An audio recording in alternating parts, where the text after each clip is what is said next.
ब्राह्मण था। वह रोज पीपल को जल से सींचता था। पीपल में से रोज एक लड़की निकलती और कहती, पिताजी मैं आपके साथ जाऊंगी।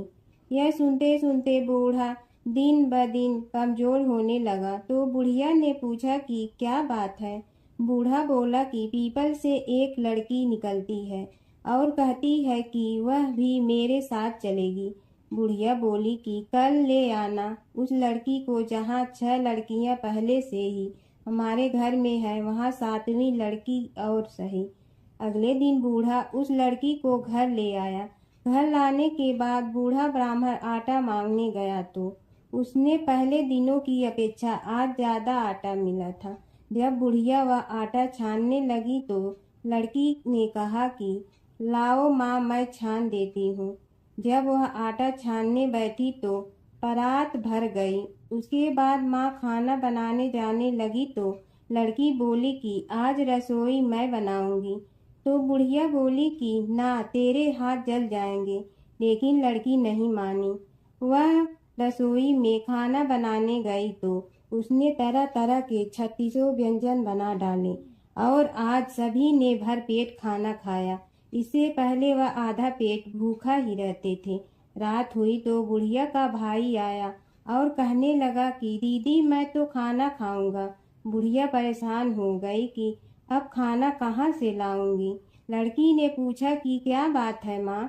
उसने कहा कि तेरा मामा आया है और रोटी खाएगा, लेकिन रोटी तो सबने खा ली है, अब उसके लिए कहाँ से लाऊंगी। लड़की बोली कि तू चिंता मत कर माँ, मैं बना दूंगी। और वह रसोई में गई और मामा के लिए 36 व्यंजन बना दी। मामा ने भरपेट खाया और कहा भी कि ऐसा खाना इससे पहले उसने कभी नहीं खाया है। बुढ़िया ने कहा कि भाई तेरी बावनी भाजी है, उसी ने बनाया है। शाम हुई तो लड़की बोली कि माँ चौका लगा के चौके का दिया जला देना, कोठे में मैं सोऊंगी। बुढ़िया बोली कि ना बेटी, तू डर जाएगी। लेकिन वह बोली कि ना माँ, मैं नहीं डरूंगी, मैं अंदर कोठे में ही सोऊंगी। वह कोठे में ही जाकर सो गई। आधी रात को लड़की उठी और चारों ओर आंख मारी तो धन ही धन हो गया। वह बाहर जाने लगी तो एक बूढ़ा ब्राह्मण सो रहा था। उसने देखा तो कहा कि बेटी तू कहाँ चली। लड़की बोली कि मैं तो दरिद्रता दूर करने आई थी, अगर तुम्हें दूर करवानी है तो करवा लो। उसने बूढ़े के घर में भी आँख से देखा तो चारों ओर धन ही धन हो गया। सुबह सवेरे सब उठे तो लड़की को ना पाकर उसे ढूंढने लगे कि पावनी बेटी कहाँ चली गई। बूढ़ा ब्राह्मण बोला कि वह तो लक्ष्मी माता थी, जो तुम्हारे साथ मेरी दरिद्रता भी दूर कर गई। हे लक्ष्मी माता, जैसे आपने उनकी दरिद्रता दूर की, वैसे ही सबकी करना। गणेश और बुढ़िया माई की कथा। एक बुढ़िया थी, वह बहुत ही गरीब और दृष्टिहीन थी। उसके एक बेटा और बहू थे। वह बुढ़िया सदैव गणेश जी की पूजा किया करती थी। एक दिन गणेश जी प्रकट होकर उस बुढ़िया से बोले, बुढ़िया माँ, तू जो चाहे सो मांग ले। बुढ़िया बोली, मुझे तो मांगना नहीं आता, कैसे और क्या मांगूं। तब गणेश जी बोले, अपने बहू बेटे से पूछ कर मांग ले। तब बुढ़िया ने अपने बेटे से कहा, गणेश जी कहते हैं तू कुछ मांग ले, बता मैं क्या मांगूं। पुत्र ने कहा, माँ तू धन मांग ले। बहू से पूछा तो बहू ने कहा, नाती मांग ले। तब बुढ़िया ने सोचा कि ये तो अपने अपने मतलब की बात कर रहे हैं। अतः उस बुढ़िया ने पड़ोसन से पूछा तो उन्होंने कहा, बुढ़िया तू तो थोड़े दिन जियोगी, क्यों तू धन मांगो और क्यों नाती मांगे। तू तो अपनी आँखों की रोशनी मांग ले, जिससे तेरी जिंदगी आराम से कट जाए। इस पर बुढ़िया बोली, यदि आप प्रसन्न है तो मुझे 9 करोड़ की माया दे, निरोगी काया दे, अमर सुहाग दे, आँखों की रोशनी दे, नाती दे, पोता दे और सब परिवार को सुख दे और अंत में मोक्ष दे। यह सुनकर तब गणेश जी बोले, बुढ़िया माँ, तुमने तो हमें ठग लिया। फिर भी जो तूने मांगा है वचन के अनुसार सब तुझे मिलेगा। और यह कहकर गणेश जी अंतर ध्यान हो गए। उधर बुढ़िया माँ ने जो कुछ मांगा वह सब कुछ मिल गया। हे गणेश जी महाराज, जैसे तुमने उस बुढ़िया माँ को सब कुछ दिया वैसे ही सबको देना। बुढ़िया माई को मुक्ति दी तुलसी माता की कथा। एक बुढ़िया माई तुलसी जी को सींचती और कहती कि हे तुलसी माता, सत की दाता, मैं तेरा बिडला सींचती हूँ, मुझे बहू दे, पीताम्बर की धोती दे, मीठा मीठा घास दे, बैकुंठा में वास दे, चटक की चाल दे, पटक की मोत दे, चंदन का काठ दे, रानी सा राज दे, दाल भात का भोजन दे, 11 की मौत दे, कृष्ण जी का कंधा दे। तब तुलसी माता यह सुनकर सूखने लगी। तो भगवान ने पूछा कि हे तुलसी, तुम क्यों सूख रही हो? तुलसी माता ने कहा कि एक बुढ़िया रोज आती है और यही बात कह जाती है, मैं सब बात तो पूरा कर दूंगी, लेकिन कृष्ण का कंधा कहाँ से लाऊंगी? तो भगवान बोले, जब वो मरेगी तो मैं अपने आप कंधा दे आऊँगा, तू बुढ़िया माई से कह देना। जब बुढ़िया माई मर गई, सब लोग आ गए। जब माई को ले जाने लगे तो वह किसी से न उठी। तब भगवान एक 12 बरस के बालक का रूप धारण करके आए। बालक ने कहा, मैं कान में एक बात कहूँगा तो बुढ़िया माई उठ जाएगी। बालक ने कान में कहा, बुढ़िया माई मन की निकाल ले, पीताम्बर की धोती ले, मीठा मीठा घास ले, बैकुंठा का वास ले, चटक की चाल ले, पटक की मोत ले, कृष्ण जी का कंधा ले। यह सुनकर बुढ़िया माई हल्की हो गई। भगवान ने कंधा दिया और बुढ़िया माई को मुक्ति मिल गई। हे तुलसी माता, जैसे बुढ़िया माई को मुक्ति दी वैसे सबको देना। जमुना की कहानी। प्राचीन समय में एक गांव था जिसमें 2 बहनें रहा करती थी। एक बहन का नाम गंगा था तो दूसरी बहन का नाम जमुना था। एक बार दोनों बहनें एक साहूकार के खेत से गुजर रही थी तो जमुना ने 13 दाने जौ के तोड़ लिए, जिसे देख गंगा बोली कि तुझे तो ग्रहण लग गया, तूने चोरी की है। इस पर जमुना बोली कि अब मेरा ग्रहण कैसे धुलेगा। गंगा ने कहा कि तुझे 12 साल तक साहूकार के यहाँ नौकरी करनी पड़ेगी, तभी तेरा पाप धुलेगा और ग्रहण से मुक्ति मिलेगी। जमुना साहूकार के यहाँ नौकरी के लिए जाती है और अपने लिए काम मांगती है। साहूकार उसे काम पर रख लेता है, लेकिन काम करने से पहले जमुना उसे कहती है कि मैं सारे काम करूंगी लेकिन 4 काम नहीं करूंगी। जूठे बर्तन नहीं मांजूंगी, झाड़ू नहीं लगाऊंगी, बिस्तर नहीं बिछाऊंगी और दिया नहीं जलाऊंगी। 12 साल के बाद कुंभ का मेला लगा तो साहूकारनी भी कुंभ नहाने जाने लगी। जमुना ने उसे जाते देख कहा कि कुंभ के मेले में मेरी बहन गंगा मिलेगी तो उसे यह सोने का टक्का दे देना, इससे वह अपने हाथों में सुंदर चूड़ियां पहन लेगी। साहूकारनी ने कुंभ के मेले में गंगा को वह सोने का टका दे दिया। गंगा ने उनसे वह टका लेते हुए कहा कि मेरी बहन को कहना कि उसके 12 वर्ष पूरे हो गए हैं, अब वह वहां वापिस आ जा।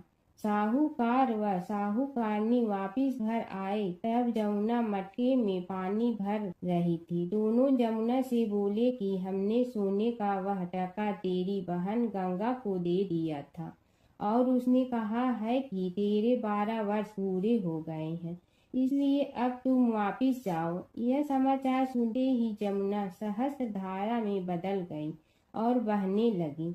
जमुना जी का यह रूप देखकर साहूकार और साहूकारनी परेशान हो गई थी। हमारे घर में जमुना माता ने काम किया, हमें तो अब ग्रहण लग गया है, हम यह ग्रहण कैसे उतारेंगे। जमुना भागकर गंगा माता के पास चली गई। गंगा ने जमुना से पूछा कि तुम साहूकारनी से कुछ कहकर आई हो या ऐसे ही बिना बताए आ गई।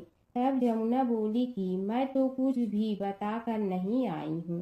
गंगा ने कहा कि जा उन्हें धीरज दे आ, नहीं तो उन्हें जीवन भर असंतोष ही रहेगा।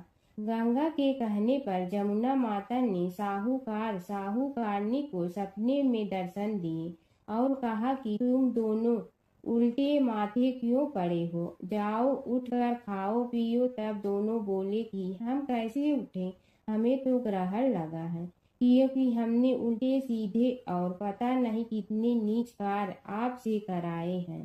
तब जमुना जी बोली कि तुम्हें ग्रहण नहीं लगा है, ग्रहण तो मुझे लगा था कि मैंने तुम्हारे खेत से 13 दाने जौ के चुराए थे।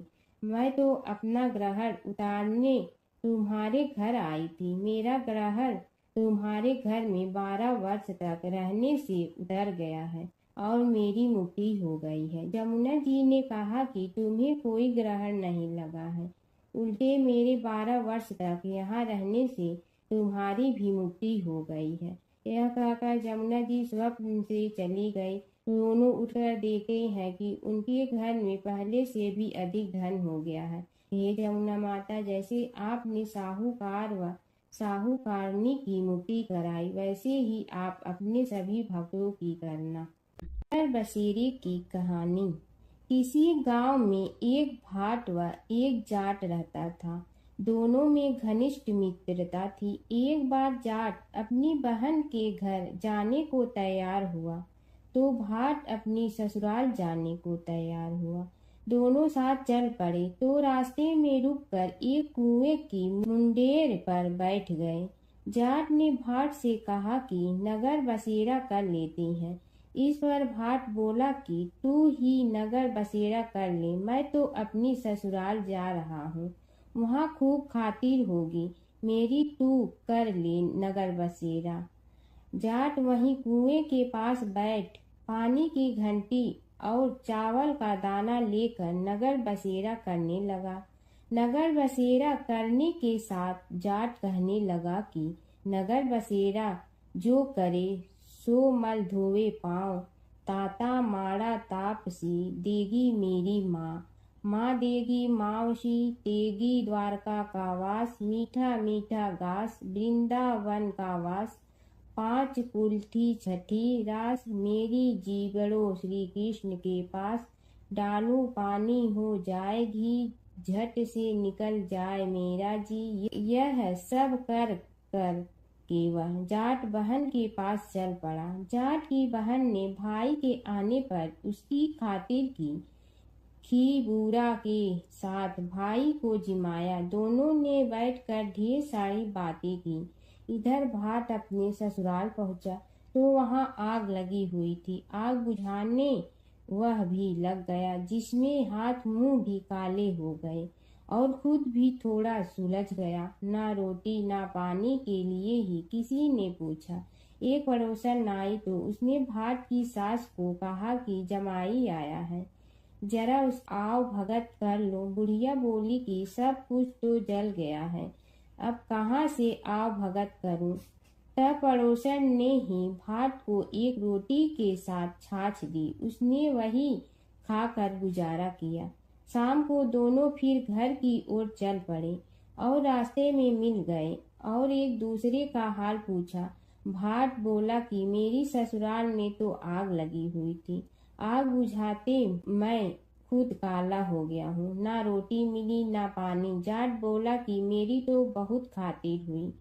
फिर बोला कि मैंने कहा था ना कि नगर बसेरा कर ले, अब कर ले, लेकिन भाट ने फिर मना कर दिया। कहने लगा कि चाहे रोटी दे या न दे, तेरी तो माँ है, दही चूरमा का पेड़ा धरा पाएगा। भाट ने फिर नगर बसेरा नहीं किया। जाट ने कर लिया। नगर बसेरा जो करे सो मल धोवे पाँव, ताता माड़ा तापसी देगी मेरी माँ, माँ देगी मावशी देगी द्वारका का वास, मीठा मीठा घास वृंदावन का वास, 5 कुल्थी छठी रास, मेरा जीवड़ो श्री कृष्ण के पास, डालू पानी हो जाए घी, झट से निकल जाए मेरा जी। करके वह चल पड़ा।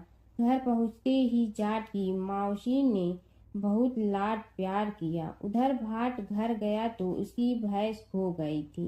बाप एक लाठी रखे तो दूसरी उठाए और कहने लगा कि ससुराल गया तो आग लगा दी, अब यहाँ आया तो भैंस खो दी। बाप ने कहा कि पहले भैंस लेकर आ, तभी रोटी पानी मिलेगा।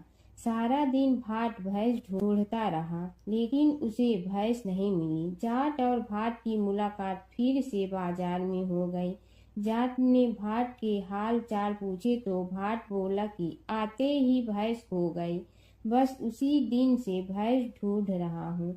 रोटियां का तो पूछो ही मत। जाट ने कहा कि मैंने तो पहले ही कहा था कि नगर बसेरा कर ले। जाट की बात सुनकर भाट बोला कि तेरे नगर बसेरे में इतनी ताकत है तो चल अब कर लेते हैं। दोनों ने बैठकर नगर बसेरा किया। नगर बसेरा जो करे सो मल धोवे पाँव, ताता मारा तापसी देगी मेरी माँ। माँ देगी मौसी देगी द्वारका का वास, मीठा मीठा घास वृंदावन का वास। पाँच कुल की छठी रास मेरा जीवड़ो श्री कृष्ण के पास। डालू पानी हो जाए घी, झट से निकल जाए मेरा जी। दोनों के नगर बसेरा करने पर भाट जैसे ही आगे बढ़ा तो उसकी खोई भैंस मिल गई, जिसे लेकर घर पहुंचा। घर पहुंचते ही माँ ने कहा कि लड़के को आते ही घर से निकाल दिया। सारे दिन से ये भूखा प्यासा भटक रहा है। यह कहकर उसकी माँ ने उसको खूब खिलाया पिलाया। इस घटना के बाद सारे नगर में ढिंढोरा पिटवा गया कि कब कोई अपने पीहर या सास से आते जाते नगर बसेरा करें। जैसे भाट को नगर बसेरा करने का फल मिला, वैसे ही हर किसी को मिले। समय की बात है कि विष्णु भगवान का विवाह लक्ष्मी जी के साथ निश्चित हो गया। विवाह की तैयारी होने लगी। सभी देवताओं को निमंत्रण भेजे गए, परंतु गणेश जी को निमंत्रण नहीं दिया। कारण जो भी रहा हो, अब भगवान विष्णु की बारात जाने का समय आ गया। सभी देवता अपनी पत्नियों के साथ विवाह समारोह में आए। उन सब ने देखा कि गणेश जी कहीं दिखाई नहीं दे रहे हैं।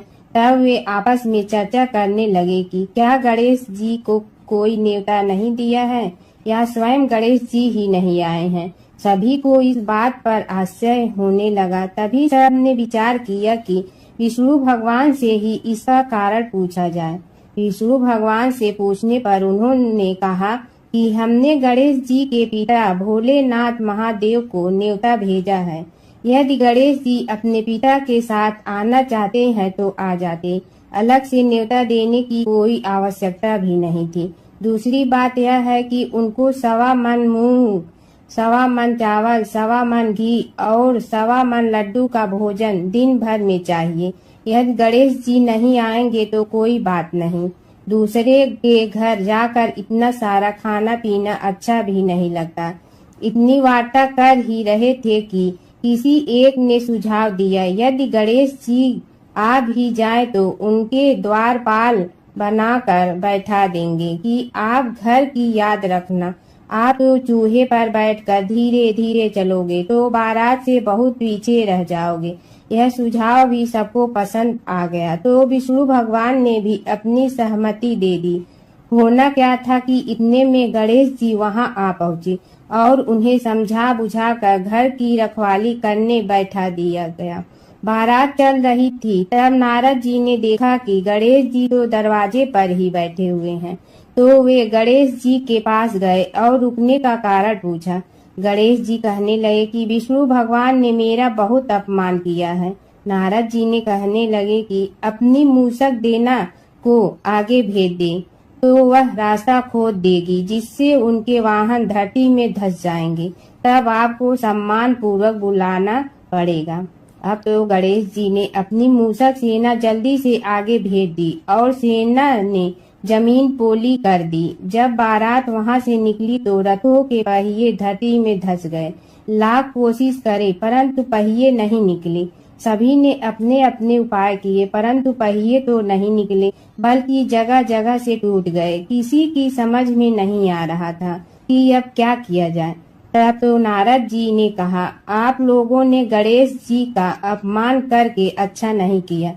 यदि उन्हें मना कर लाया जाए तो आपका कार्य सिद्ध हो सकता है और यह संकट टल सकता है। शंकर भगवान ने अपने दूत नंदी को भेजा और वे गणेश जी को लेकर आए। गणेश जी का आदर सम्मान के साथ पूजन किया। तब कहीं रथ के पहिए निकले। अब रथ के पहिए निकल के परंतु टूट फूट गए तो उन्हें सुधारे गए। पास के खेत में खाती काम कर रहा था, उसे बुलाया गया। खाती अपना कार्य करने के पहले श्री गणेशाय नमः कहकर गणेश जी की वंदना मन ही मन करने लगा। देखते ही देखते खाती ने सभी पहियों को ठीक कर दिया। तब खाती कहने लगा कि हे देवताओं, आपने सर्वप्रथम गणेश जी को नहीं मनाया होगा और न ही उनकी पूजन की होगी, इसीलिए तो आपके साथ यह संकट आया है। हम तो मूर्ख अज्ञानी हैं, फिर भी पहले गणेश जी को पूजते हैं, उनका ध्यान करते हैं। आप लोग तो देवतागण हैं, फिर भी आप गणेश जी को कैसे भूल गए? अब आप लोग भगवान श्री गणेश जी की जय बोल कर जाएं तो आपके सब काम बन जाएंगे और संकट कट जाएंगे। ऐसा कहते हुए बारात वहां से चल दी और विष्णु भगवान को लक्ष्मी जी के साथ विवाह संपन्न करा के सभी सकुशल घर लौट आए। हे गणेश जी महाराज, आपने विष्णु को जैसे कारज सारियो ऐसे कारज सबको सिद्ध कर दो। बोलो गजानन भगवान की जय। कीड़ी नगरा सींचने की कहानी। एक गांव में एक बुढ़िया माई रहती थी। उसके 2 बेटे तथा बहू भी थे। बुढ़िया माई भगवान श्री हरि विष्णु की परम भक्त थी। अपना जीवन दान धर्म पुण्य कार्य कर्मों में लगाती थी, परंतु बुढ़िया माई कभी भी मंदिर और सत्संग में वह तीर्थ स्थानों पर नहीं जाती थी। एक बार गांव में भागवत कथा हो रही थी। बेटे ने कहा, माँ, आप सारा दिन घर में रहती हैं, आप मंदिर में भागवत कथा सुनने क्यों नहीं जाती? बुढ़िया माई ने बेटे का मन रखने के लिए कह दिया कि आज जाऊंगी, परंतु नहीं गई। ऐसा करते करते 6 दिन निकल गए। बुढ़िया माई के बेटे ने कहा, माँ, आज अंतिम दिन है, आज तो कथा सुनने आपको जाना ही पड़ेगा। सारा दिन घर का काम करके बुढ़िया माई ने जाते जाते इतनी देर कर दी कि अंतिम दिन की भागवत कथा भी समाप्त हो गई। भगवान श्री हरि विष्णु सन्यासी का रूप धारण करके बुढ़िया माई के पास आए और बोले, बुढ़िया माई, तुम कहाँ जा रही हो? बुढ़िया माई ने कहा, मैं भागवत कथा सुनने जा रही हूँ। तब सन्यासी रूपधारी भगवान श्री हरि विष्णु ने कहा, अब इतनी देर से क्यों जा रही हो?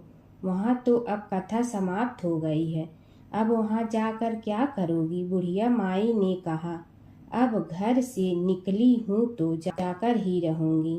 सब सन्यासी रूपधारी भगवान श्री हरि विष्णु ने कहा कि अब कथा समाप्त हो गई, भक्त लोग भी अपने अपने घर चले गए, अब तुम वहाँ से क्या लाओगी? तो बुढ़िया माई बोली, कुछ नहीं तो मैं वहाँ से एक ईंट ही उठा लाऊंगी। तो सन्यासी रूपधारी भगवान श्री हरि विष्णु बोले, तुम वहाँ से मिट्टी की ईंट लाओगी, उसके बदले में मैं तुम्हें एक सोने की ईंट दे देता हूँ। बुढ़िया माई ने ईंट ले ली और घर की तरफ चल पड़ी और विचार करने लगी कि यदि यह ईंट मैं घर लेकर जाऊंगी तो बेटे बहू झगड़ने लगेंगे, इसीलिए घर के आंगन में बाहर ही बुढ़िया माई ने वह ईंट जमीन में गाड़ दी। परंतु अब बुढ़िया माई का ध्यान उस ईंट पर ही रहने लगा। खाने पीने घर के काम करने में सदैव बुढ़िया माई अपना ध्यान सोने की ईंट पर ही लगाई रखती। बेटे बहू ने पूछा, माँ, पूरे दिन घर के आंगन में क्या करती रहती हो?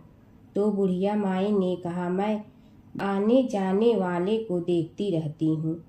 एक दिन बुढ़िया माई मर गई। यमराज के दूत बुढ़िया माई को लेने आए। बुढ़िया माई को लेकर धर्मराज जी के पास पहुँचे और धर्मराज जी को सारी बात बतलाई। धर्मराज जी ने बुढ़िया माई को कुतिया की योनि दे दी और कुतिया उसी पेड़ के नीचे बैठी रहती। बुढ़िया माई की बहू ने कहा, इस कुतिया को यहाँ से भगाओ, नहीं तो यह बच्चों को काट जाएगी। तो उसके बेटे ने उसकी पीठ पर एक लकड़ी मारी और बुढ़िया माई मर गई। और को सर्प की योनि मिली। आंगन में सर्प को देखकर बेटे बहू ने किसी को काट नहीं जाए इसी डर से मार दिया। फिर बुढ़िया माई मर कर धर्मराज जी के पास पहुंची। बुढ़िया माई कीड़ी का रूप धारण करके उस आंगन में कीड़ी नगरा बना लिया। आंगन में कीड़ी नगरा हो गया। घर वाले बहुत परेशान हुए। घर वाले भोजन भी नहीं बना रहे थे और मन ही मन होने का स्मरण करने लगे। तब भगवान श्री हरि विष्णु सन्यासी का रूप धारण करके आए और बोले कि कुछ खाने को दे दो। तो घरवाले ने कहा, महाराज, हमारे खाने को भी कुछ नहीं बनाया क्योंकि हमारे घर में कीड़ी नगरा हो गया है। आप ही इसका कुछ उपाय बतलाइए।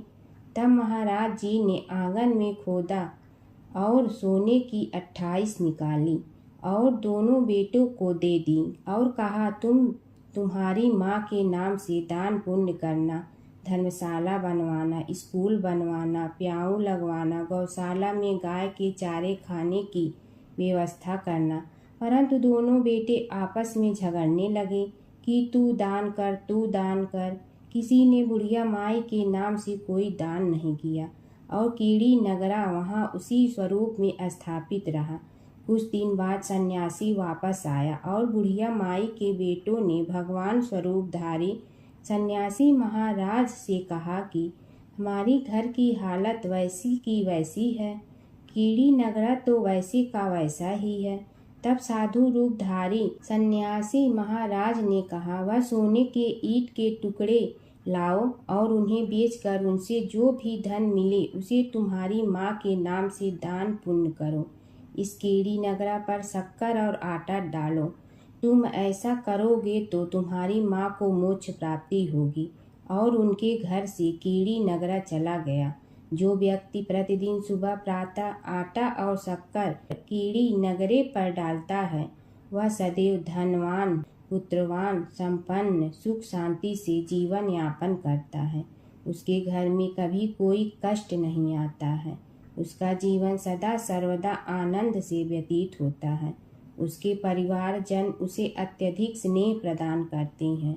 कीड़ी नगरा प्रतिदिन सींचने से जुड़ी नगरी की कहानी सुनने से, दान पुण्य व धर्म कार्यों में रुचि लगाने से जीवन उत्तम हो जाता है।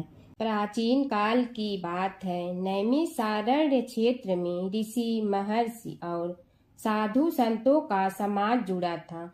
उसमें श्री सूत जी भी विद्यमान थे। शौनक जी ने उनकी सेवा में उपस्थित होकर निवेदन किया कि हे अज्ञान रूप घोर तिमिर को नष्ट करने में करोड़ों सूर्यों के समान प्रकाशमान श्री सूत जी, हमारे कानों के लिए अमृत के समान जीवन प्रदान करने वाले कथा तत्व का वर्णन कीजिए। हे सूत जी, हमारे हृदयों में ज्ञान के प्रकाश की वृद्धि तथा भक्ति, वैराग्य और विवेक की उत्पत्ति जिस कथा से हो सकती हो वह हमारे प्रति कहने की कृपा कीजिए। शौनक जी की जिज्ञासा से सूत जी बड़े प्रसन्न हुए। पुरातन इतिहासों के स्मरण से उनका शरीर पुलकायमान हो रहा था। वे कुछ देर उसी स्थिति में विराजमान रहकर कुछ विचार करते रहे और अंत में बोले, शौनक जी, इस विषय में आपके चित्त में बड़ी जिज्ञासा है। आप धन्य हैं जो सदैव ज्ञान की प्राप्ति में तत्पर रहते हुए विभिन्न पुराण कथाओं की जिज्ञासा रखते हैं। आज मैं आपको ज्ञान के परम स्रोत रूप श्री गणेश जी का जन्म कर्म रूप चरित्र सुनाऊंगा। गणेश जी से ही सभी ज्ञानों, सभी विद्याओं का उद्भव हुआ है। अब आप सावधान चित्त से विराजमान हो। श्री गणेश जी के ध्यान और नमस्कार पूर्वक उनका चरित्र श्रवण करें। नमस्तस्मै गणेशाय ब्रह्मा विद्या प्रदायिनी यनागस्त्यसमः साक्षात विघ्न सागर सोषणे।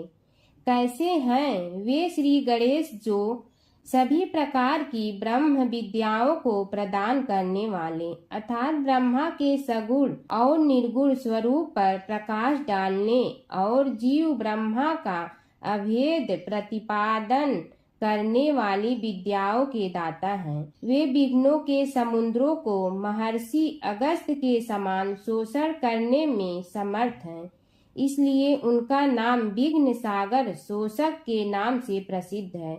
मैं उन भगवान श्री गणेश जी को नमस्कार करता हूँ। प्रथम पूजा के अधिकारी श्री गणेश जी। यह कहकर सूत जी कुछ समय के लिए मौन हो गए और फिर बोले, शौनक जी, भगवान गणेश जी ही सर्वप्रथम पूजा प्राप्ति के अधिकारी हैं। किसी भी देवता की पूजा करो, पहले उनकी पूजा करो। शौनक जी ने निवेदन किया, हे भगवान, हे सूत, सर्वप्रथम यह बताने की कृपा कीजिए कि गणेश जी को प्रथम पूजा का अधिकार किस प्रकार प्राप्त हुआ। इस विषय में मेरी बुद्धि मोह को प्राप्त हो रही है कि सृष्टि रचयिता ब्रह्मा जी, पालन करता भगवान नारायण और संहार करता शिव जी में से किसी को प्रथम पूजा का अधिकारी क्यों नहीं माना गया। यह त्रिदेव ही तो सबसे बड़ा देवता माने जाते हैं। सूत जी ने कहा, शौनक जी, यह भी एक रहस्य ही है। देखो, अधिकार मांगने से नहीं मिलता, इसके लिए योग्यता होनी चाहिए। संसार में अनेकों देवी देवताएं पूजे जाते हैं। पहले जो जिसका इष्ट देव होता है वह उसी की पूजा किया करता है। इससे बड़े देवताओं के महत्व में कमी आने की आशंका उत्पन्न हो गई। इस कारण देवताओं में परस्पर विवाद होने लगा। वे उसका निर्णय प्राप्त करने के लिए शिव जी के पास पहुँचे और प्रणाम करके पूछने लगे, प्रभु, हम सब में प्रथम पूजा का अधिकारी कौन है। शिव जी सोचने लगे कि किसे प्रथम पूजा का अधिकारी माने। तभी उन्हें एक युक्ति सूझी। बोले, देवगण, इसका निपटारा बातों से नहीं तथ्यों से होगा। इसके लिए एक प्रतियोगिता रखनी होगी, शिव की परिक्रमा करने की प्रतियोगिता। देवगण उनका मुख देखने लगे, शंकित हृदय से सोचने लगे कि कैसी प्रतियोगिता रहेगी। यह शिव जी ने उनके मन के भाव ताड़ लिए, इसलिए सांत्वना भरे शब्दों में बोले, घबराओ मत, कोई कठिन परीक्षा नहीं ली जाएगी। बस इतना ही कि सभी अपने अपने वाहनों पर चढ़कर संसार की परिक्रमा करो और फिर यहाँ लौट आओ। जो पहले लौटेगा वही सर्वप्रथम पूजा का अधिकारी होगा। अब क्या देर थी, सभी अपने अपने वाहन पर चढ़कर दौड़ पड़े। किसी का वाहन गजराज था तो किसी का सिंह, किसी का भैंसा तो किसी का मृग, किसी का हंस तो किसी का उल्लू, किसी का अश्व तो किसी का श्वान। अभिप्राय यह है कि वाहनों को विविधता के दर्शन उस समय जितने भले प्रकार से हो सकते थे उतने अन्य समय में नहीं। सबसे गया बीता वाहन गणेश जी का था मूषक, उससे चूहा भी कहते हैं। ऐसे वाहन के बल भरोसे इस प्रतियोगिता में सफल होना तो क्या, सम्मिलित होना भी हास्यास्पद है। गणेश जी ने सोचा, छोड़ो, क्या होगा प्रतियोगिता में भाग लेने से, हम तो यहाँ बैठे रह कर ही तमाशा देखेंगे। वे बहुत देर तक विचार करते रहे। अंत में उन्हें एक युक्ति सूझी। शिव जी स्वयं ही जगदाता हैं, यह संसार उन्हीं का प्रतिबिंब है, तब क्यों न इन्हीं की परिक्रमा कर ली जाए। इनकी परिक्रमा करने से ही संसार की परिक्रमा हो जाएगी। ऐसा निश्चय कर उन्होंने मूषक पर चढ़कर शिव जी की परिक्रमा की और उनके समक्ष जा पहुँचे। शिव जी ने कहा, तुमने परिक्रमा पूर्ण कर ली। उन्होंने उत्तर दिया, जी हाँ। शिव जी सोचने लगे कि इसे तो यहीं घूमते हुए देखा, फिर परिक्रमा कैसे कराया। देवताओं का परिक्रमा करके लौटना आरंभ हुआ और उन्होंने गणेश जी को वहां बैठे देखा तो माथा ठनक गया। फिर भी साहस करके बोले, अरे तुम विश्व की परिक्रमा के लिए नहीं गए, गणेश जी ने कहा, अरे मैं कब का यहाँ आ गया। देवता बोले, तुम्हें तो कहीं भी नहीं देखा। गणेश जी ने उत्तर दिया, देखते कहाँ से, समस्त संसार शिव जी में विद्यमान है। इनकी परिक्रमा करने से ही संसार की परिक्रमा पूर्ण हो गई। सूत जी बोले, शौनक, इस प्रकार गणेश जी ने अपनी बुद्धि के बल पर ही विजय प्राप्त कर ली। उनका कथन सत्य था, इसलिए कोई विरोध करता भी तो कैसे। बस उसी दिन से गणेश जी की प्रथम पूजा होने लगी। सूत जी बोले, हे शौनक जी, यह एक तथ्य है कि गणेश जी ही उसके पात्र हैं। वे बड़े देवता का भी कार्य सिद्धि में विघ्न उपस्थित होने पर उन विघ्न राज का आश्रय न लिया हो। हे शौनक, वे देव भी बड़े दयालु हैं। नाम तो शिव जी का ही आशुतोष है, किंतु वे सर्वात्मा और सर्वरक्षक प्रभु तो शिव जी की अपेक्षा भी शीघ्र ही प्रकट हो जाते हैं। उनका भक्त कभी किसी संकट में नहीं पड़ता। यदि प्रारब्ध वशात कभी किसी विपत्ति में पड़ भी जाता है तो गणेश्वर की उपासना करने पर उनके अनुग्रह से उनके समस्त दुख दूर होकर परम सुख की प्राप्ति होती है। शौनक ने कहा, हे सूत जी, हे महाभाग, हे प्रभु, मैं गणेश जी के विभिन्न चरित्रों का अध्ययन करना चाहता हूँ, तो मुझे बताइए कि किस ग्रंथ का अवलोकन करूँ। हे दयामय, आपको तो उनके समस्त चरित्र विदित है कि यदि आप ही उन्हें सुनाने की कृपा करें तो मेरा अत्यधिक उपकार होगा। सूत जी बोले, हे शौनक भगवान, गणेश्वर के इतने चरित्र हैं कि उन सब का कथन इस जीवा से संभव नहीं, क्योंकि प्रभु अनंत, प्रभु चरित अनंता वाली बात समस्त विद्वान ऋषि मुनि कहते हैं। फिर भी गणेश जी प्रथम पूजा के अधिकारी होने के कारण समस्त देव चरित्रों में जुड़े हुए हैं, इसलिए उनका प्रभाव भी सर्वाधिक व्यापक है। हे मुने, हे शौनक, वे भगवान सर्व समर्थ हैं। वे सभी का तिरस्कार करने में समर्थ हैं, किंतु उनका तिरस्कार कोई भी नहीं कर सकता। यह त्रिलोक्य उन्हीं भगवान के संकेत पर नित्य करता है। इसकी समस्त क्रियाएं उन्हीं की इच्छा पर आश्रित हैं। हे शौनक भगवान गणेश्वर स्वयं कहते हैं, शिवे विष्णु च शक्तौ च सूर्ये मयि निराधिप यो भेद बुद्धि योग स सम्य योगो मतो मम। हे नरेश्वर, हे वरेण्य, शिव, विष्णु, शक्ति, सूर्य और मुझ गणेश में जो अभेद बुद्धि योग है, मेरे मत में वही सम्यक योग है। इससे यह भी सिद्ध है कि समस्त देवता उन्हीं के स्वरूप हैं।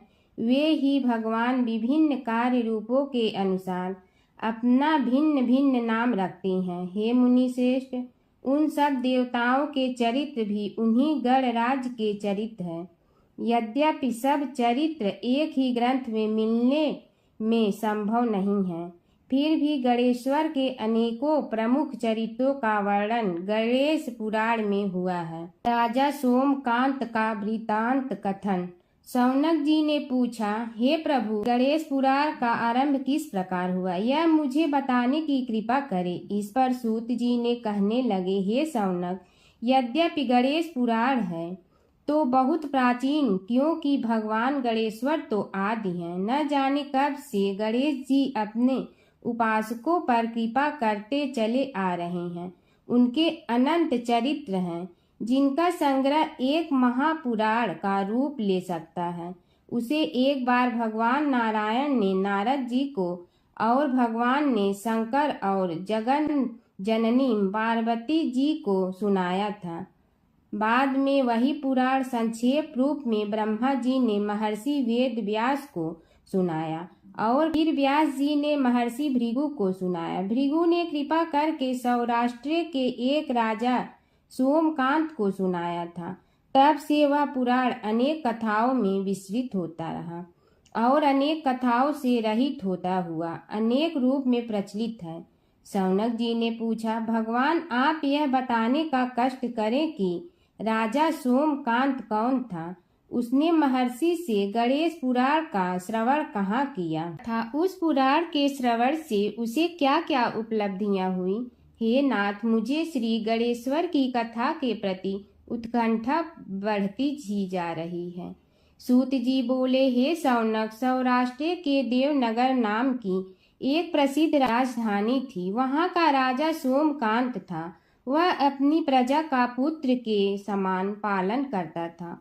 वह वेद ज्ञान संपन्न, शस्त्र विद्या में पारंगत एवं प्रबल प्रतापी राजा, समस्त राजाओं में मान्य तथा अत्यंत वैभवशाली था। उसका ऐश्वर्य कुबेर के भी ऐश्वर्य को लज्जित करता था। उसने अपने पराक्रम से अनेकों देश जीत लिए थे। उसकी पत्नी अत्यंत रूपवती, गुणवती, धर्माज्ञा एवं पतिव्रत धर्म का पालन करने वाली थी। वह सदैव अपने प्राणनाथ की सेवा में लगी रहती थी। उसका नाम सुधर्मा था। जैसे वह पतिव्रता थी, वैसे ही राजा भी एक पत्नी व्रता का पालन करने लगा। उसके हेमकांत नामक एक सुंदर पुत्र था। वह भी सभी विद्याओं का ज्ञाता और अस्त्र शस्त्रादि के अभ्यास में निपुण हो गया था। यह सभी श्रेष्ठ लक्षणों से संपन्न, सद्गुणी एवं प्रजा जनों के हितों का अत्यंत पोषक था। इस प्रकार राजा सोमकांत स्त्री, पुत्र, पशु, वाहन, राज्य एवं प्रतिष्ठा आदि से सब प्रकार सुखी था। उससे दुख तो था ही नहीं। सभी राजागण उसका हार्दिक सम्मान करते थे तथा उसकी श्रेष्ठ कीर्ति भी संसार व्यापी थी। परंतु युवावस्था के अंत में सोमकांत को घृणित कोष्ठ रोग हो गया। उसके अनेक उपचार किए गए किंतु कोई लाभ नहीं हुआ। रोग शीघ्रता से बढ़ने लगा और उसके कीड़े पड़ गए।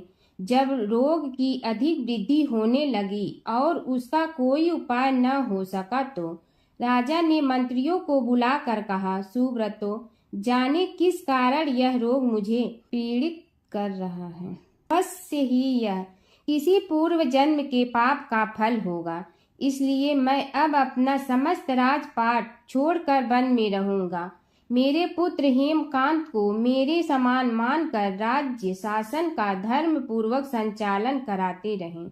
यह कहकर राजा ने शुभ दिन दिखवाकर अपने पुत्र हेमकांत को राज्य पद पर अभिषेक किया और अपनी पत्नी सुधर्मा के साथ निर्जन वन की ओर चल दिया। प्रजापालक राजा के वियोग में समस्त प्रजा जन अश्रु बहाते हुए उनके साथ चले गए। राज्य की सीमा पर पहुंचकर राजा ने अपने पुत्र अमात्यगण और प्रजा जनों को समझाया, आप सब लोग धर्म के जानने वाले, श्रेष्ठ आचरण में तत्पर एवं सहृदय हैं। यह संसार तो वैसे भी परिवर्तनशील है। जो आज है वह कल नहीं था और आने वाले कल में भी नहीं रहेगा। इसलिए मेरे जाने से दुख का कोई कारण नहीं है। मेरे स्थान पर मेरा पुत्र सभी कार्यों को करेगा। इसलिए आप सब उसके अनुशासन में रहते हुए उसे सदैव सम्मान करते रहें। फिर पुत्र से कहा, बेटा, यह स्थिति सभी के समझ आती रही है। हमारे पूर्व पुरुष भी परंपरागत रूप से वृद्धावस्था आने पर वन में जाते रहे हैं। मैं कुछ समय पहले ही वन में जा रहा हूँ, तो कुछ पहले या पीछे जाने में कोई अंतर नहीं पड़ता। यदि कुछ वर्ष बाद जाऊं तब भी मोह का त्याग करना ही होगा। इसलिए हे वत्स, तुम दुखित मत हो और मेरी आज्ञा मानकर राज्य शासन को ठीक प्रकार चलाओ। ध्यान रखना, क्षत्रिय धर्म का कभी त्याग न करना और प्रजा को सदा सुखी रखना। इस प्रकार राजा सोमकांत ने सभी को समझा बुझाकर वहां से वापस लौट आया और स्वयं अपनी पतिव्रता भार्या के साथ वन में प्रवेश किया। पुत्र हेमकांत के आग्रह से उसने सुबल और ज्ञान गम्य नामक 2 आत्माओं को भी साथ ले लिया। उन सब ने एक समतल एवं सुंदर स्थान देखकर वहां विश्राम किया तभी उन्हें एक मुनि कुमार दिखाई दिया। राजा ने उससे पूछा, तुम कौन हो, कहाँ रहते हो? यदि उचित समझो तो मुझे बताओ। मुनि बालक ने कोमल बाणी में कहा, मैं महर्षि भृगु का पुत्र हूँ। मेरा नाम च्यवन है। हमारा आश्रम निकट में ही है। अब आप भी अपना परिचय दीजिए। राजा ने कहा, मुनि कुमार, आपका परिचय पाकर मुझे बड़ी प्रसन्नता हुई। मैं सौराष्ट्र के देवनगर नामक राज्य का अधिपति रहा हूँ। अब अपने पुत्र को राज्य देकर मैंने अरण्य की शरण ली है। मुझे कुष्ठ रोग अत्यंत पीड़ित किए हुए हैं। उसकी निवृत्ति का कोई उपाय करने वाला हो तो कृपा कर मुझे बताइए। मुनि कुमार ने कहा, मैं अपने पिताजी से अपना वृतांत कहता हूँ, फिर वे जैसा कहेंगे आपको बताऊंगा। यह कहकर मुनि बालक चला गया और कुछ देर में ही आकर बोला, राजन, मैंने आपका वृतांत अपने पिताजी को बताया। उनकी आज्ञा हुई है कि आप सब मेरे साथ आश्रम में चलकर उनसे भेंट करें, तभी आपके रोग के विषय में भी विचार किया जाएगा। राजा सोमकांत के पूर्व जन्म का वृत्तांत भृगु द्वारा वर्णन। राजा अपनी पत्नी और अमात्यों के सहित च्यवन के साथ साथ भृगु आश्रम में जा पहुंचा और उन्हें प्रणाम कर बोला, हे भगवान, हे महर्षि, मैं आपकी शरण हूँ। आप मुझ कुष्ठी पर कृपा कीजिए। महर्षि बोले, राजन, यह तुम्हारे किसी पूर्व जन्म कृत पाप का ही उदय हो गया है। इसका उपाय मैं विचार करके बताऊंगा। आज तो तुम सब स्नान आज से निवृत्त होकर रात्रि विश्राम करो। महर्षि की आज्ञा अनुसार सबने स्नान भोजन आदि के उपरांत रात्रि व्यतीत की और प्रातः काल स्नान आदि नित्य कर्मों से निवृत्त होकर महर्षि की सेवा में उपस्थित हुए। महर्षि ने कहा, राजन, मैंने तुम्हारे पूर्व जन्म का वृतांत जान लिया हूँ और यह भी विदित कर लिया है कि किस पाप के फल से तुम्हें इस रोग की प्राप्ति हुई है। यदि तुम चाहो तो उसे सुना दूं। राजा ने हाथ जोड़कर निवेदन किया, बड़ी कृपा होगी मुनिनाथ, मैं उसे सुनने के लिए उत्कंठित हूँ। महर्षि ने कहा, तुम पूर्व जन्म में एक धनवान वैश्य के लाडले पुत्र थे। वह वैश्य विंध्याचल के निकट कौलहार नामक ग्राम में निवास करता था। उसकी पत्नी का नाम सुलोचना था। तुम उसी वैश्य दंपत के पुत्र हुए। तुम्हारा नाम कामद था। तुम्हारा लालन पालन बड़े लाड चाव से हुआ। उन्होंने तुम्हारा विवाह एक अत्यंत सुंदरी वैश्य कन्या से कर दिया था, जिसका नाम कुटुम्बिनी था। यद्यप तुम्हारी भार्या सुशीला थी और तुम्हें सदैव धर्म में निरत देखना चाहती थी, किंतु तुम्हारा स्वभाव वासनांध होने के कारण दिन प्रतिदिन उज्जवल होता जा रहा था।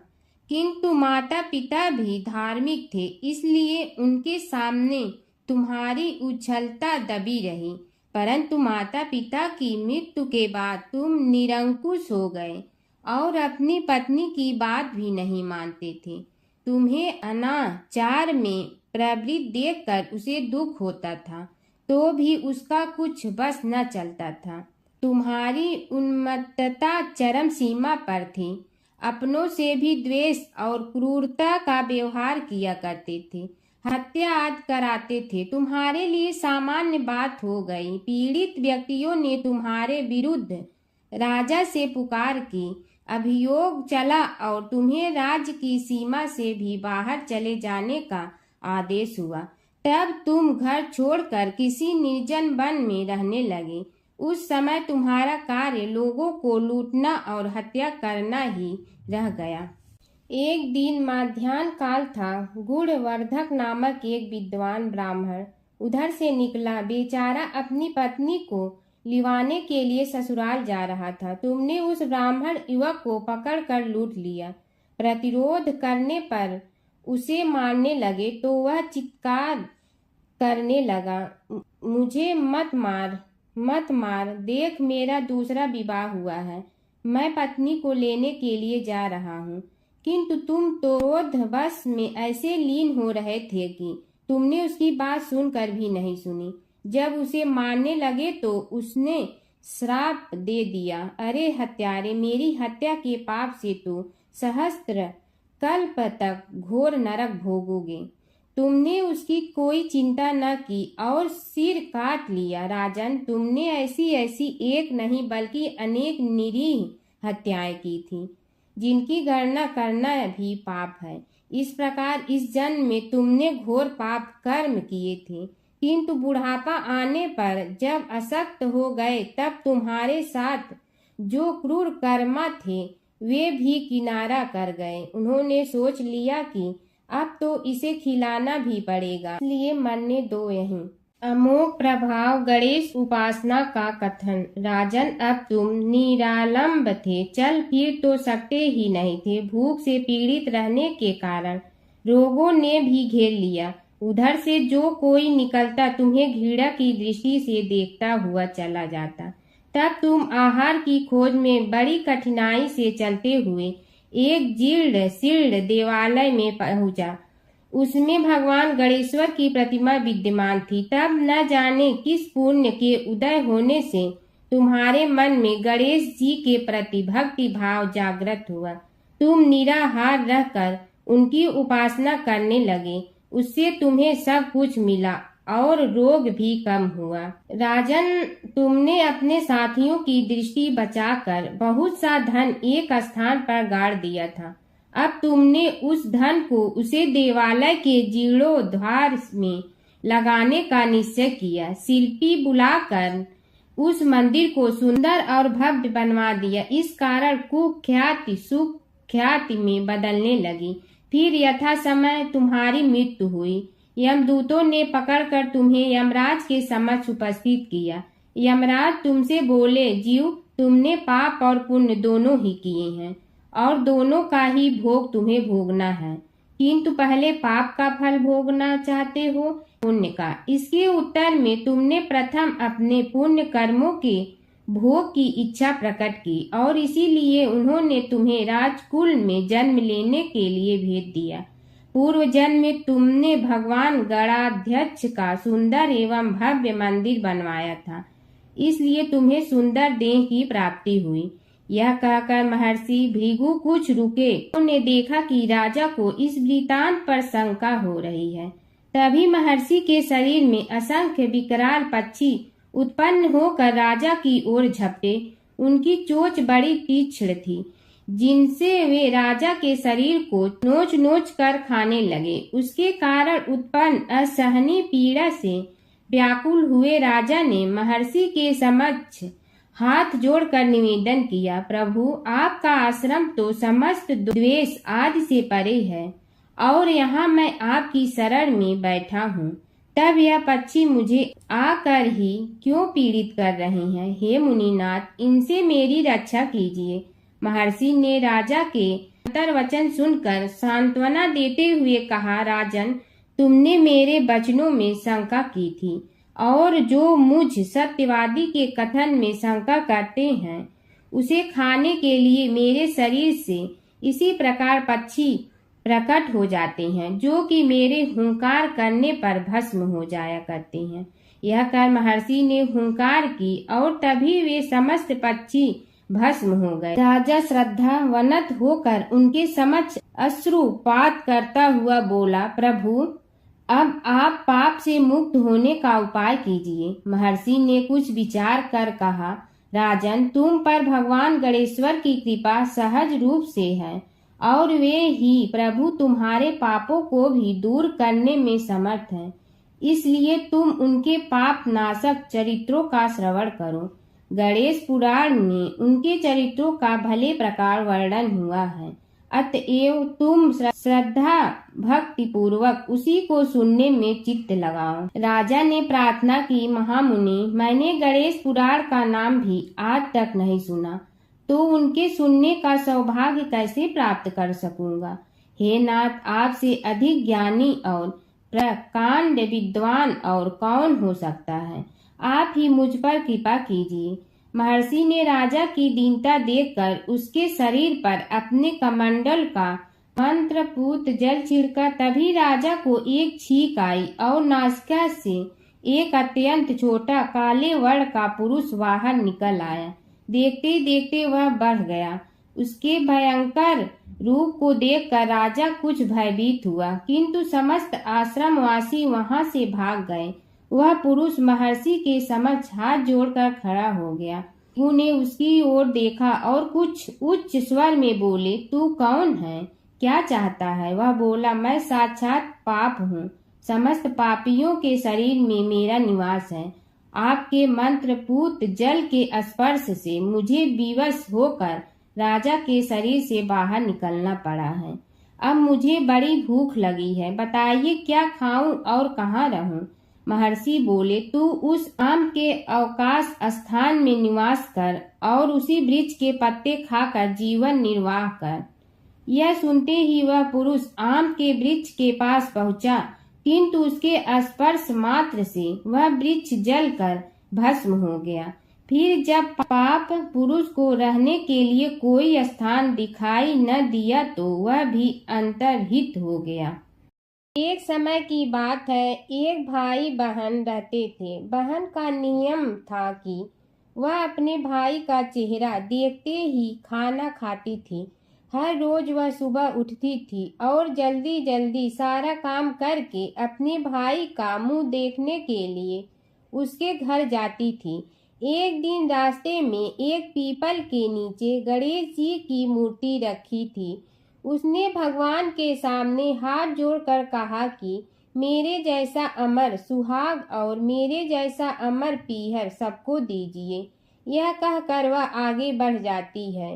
जंगल के झाड़ियों के कांटे उसके पैरों में चुभा करते थे। एक दिन भाई के घर पहुंची और भाई का मुंह देखकर बैठ गई तो भाभी ने पूछा, पैरों में क्या हो गया है? यह सुनकर उसने भाभी को जवाब दिया कि रास्ते में जंगल के झाड़ियों के गिरे हुए कांटे पांव में चुभ गए हैं। जब वह वापस अपने घर आ जाए तब भाभी ने अपने पति से कहा कि रास्ते को साफ करवा दो, आपकी बहन के पांव में बहुत सारे कांटा चुभ गए हैं। भाई ने तब कुल्हाड़ी लेकर सारी झाड़ियों को काटकर रास्ता साफ कर दिया, जिससे गणेश जी का स्थान भी वहां से हट गया।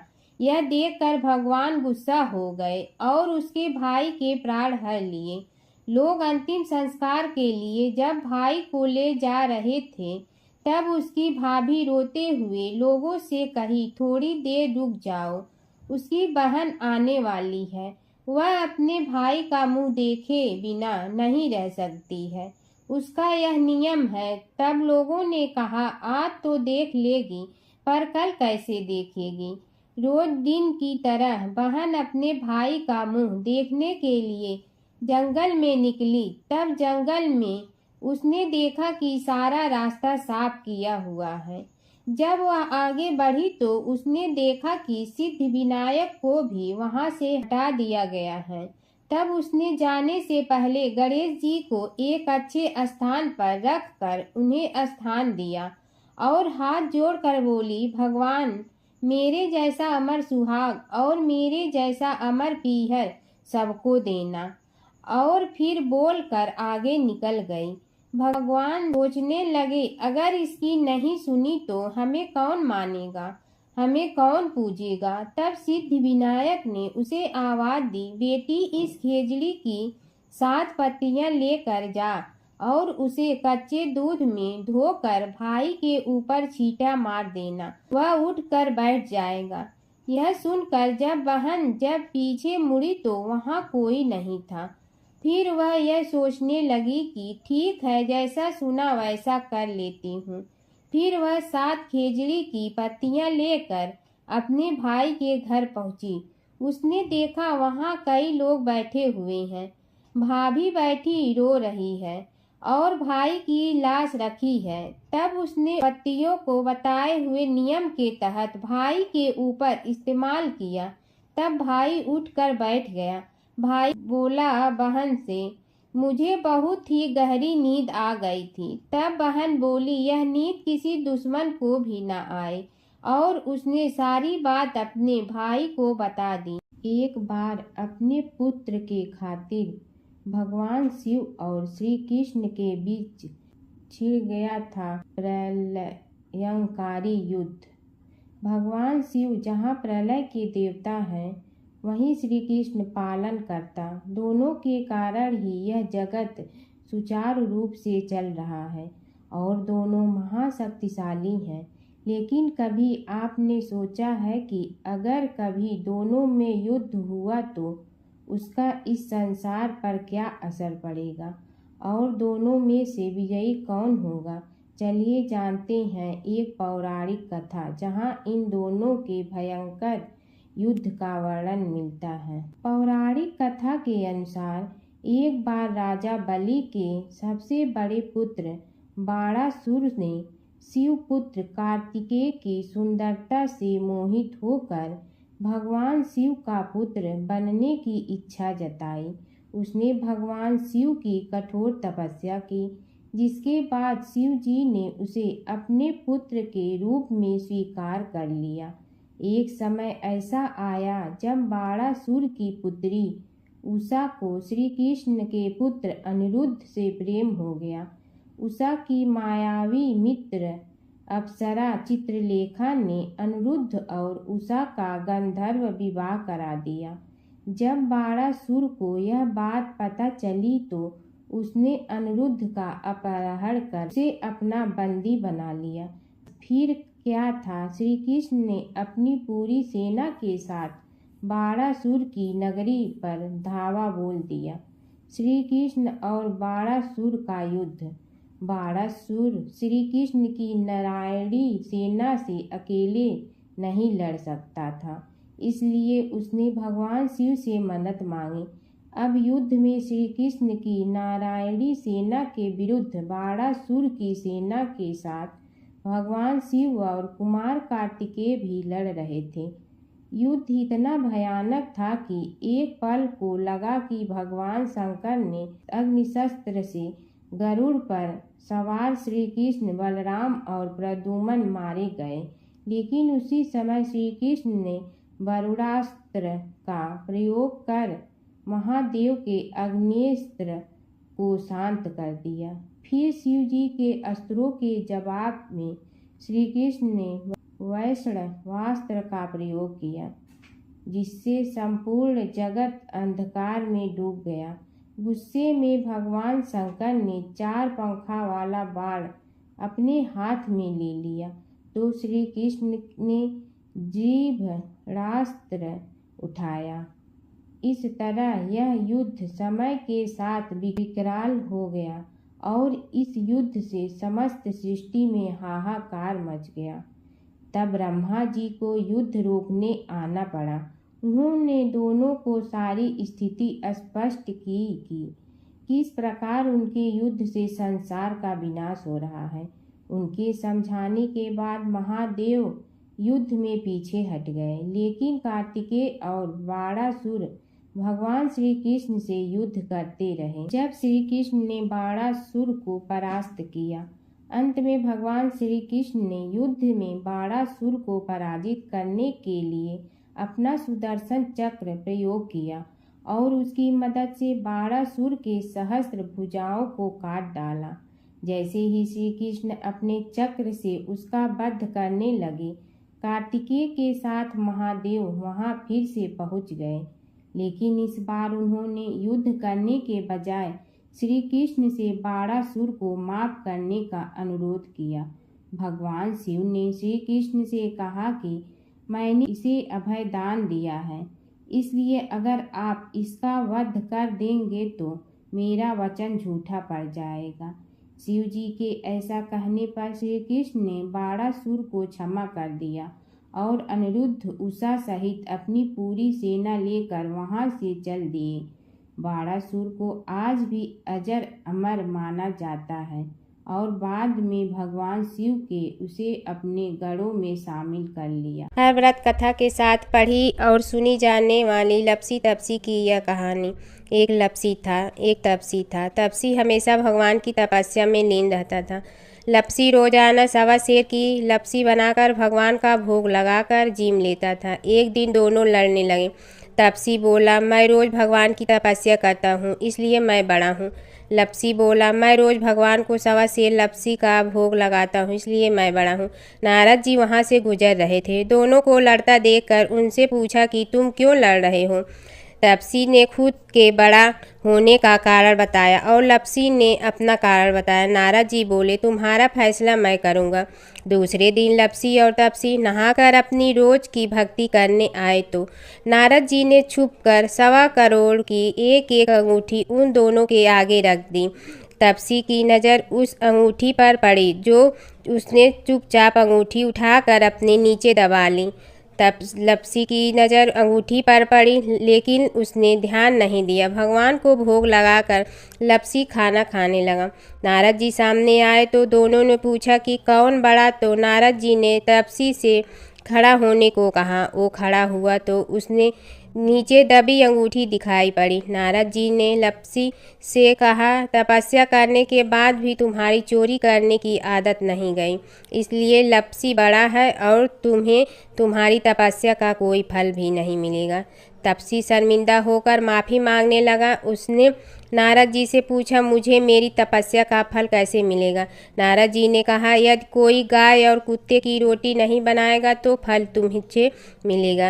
यदि कोई ब्राह्मण को भोजन करवा कर दक्षिणा नहीं देगा तो फल तुम्हें मिलेगा। यदि कोई साड़ी के साथ ब्लाउज नहीं देगा तो फल तुझे मिलेगा। यदि कोई दिए से दिया जलाएगा तो फल तुम्हें मिलेगा। यदि कोई सारी कहानी सुने लेकिन तुम्हारी कहानी नहीं सुने तो फल तुझे मिलेगा। उसी दिन से हर व्रत कथा कहानी के साथ लपसी तपसी की कहानी भी सुनी और कही जाती है। ओम जय जगदीश हरे स्वामी जय जगदीश हरे, भक्त जनों के संकट क्षण में दूर करे। ओम जय जगदीश हरे, जो ध्यावे फल पावे, दुख बिन दे मन का, सुख संपत्ति घर आवे, कष्ट मिटे तन का। ओम जय जगदीश हरे, मात पिता तुम मेरे, शरण कहूँ किसकी, तुम विनय और न दूजा, आस करूँ जिसकी। ओम जय जगदीश हरे, तुम पूर्ण परमात्मा, तुम अंतर्यामी, पार ब्रह्म परमेश्वर, तुम सबके स्वामी। ओम जय जगदीश हरे, तुम बिंदा के सागर, तुम पालन करता, मैं मूरख कल काम, कृपा करो भरता। ओम जय जगदीश हरे, तुम हो ये कय गोचर, सबके प्राणपति, किस विधि मिलूं दया में, तुमको मैं कुमति। ओम जय जगदीश हरे, दीन बंधु दुख हरता, तुम रक्षक मेरे, अपने हाथ उठाओ, द्वार पड़ा तेरे। ओम जय जगदीश हरे, विषय विकार मिटा, पाप हरो देवा, श्रद्धा भक्ति बढ़ाओ, संतन की सेवा। ओम जय जगदीश हरे, तन मन धन सब तेरा, स्वामी सब कुछ है तेरा, तेरा तुझको अर्पण क्या लागे मेरा। ओम जय जगदीश हरे, जय जगदीश हरे, स्वामी जय जगदीश हरे, भक्त जनों के संकट क्षण में दूर करे। ओम जय जगदीश हरे, स्वामी जय जगदीश हरे।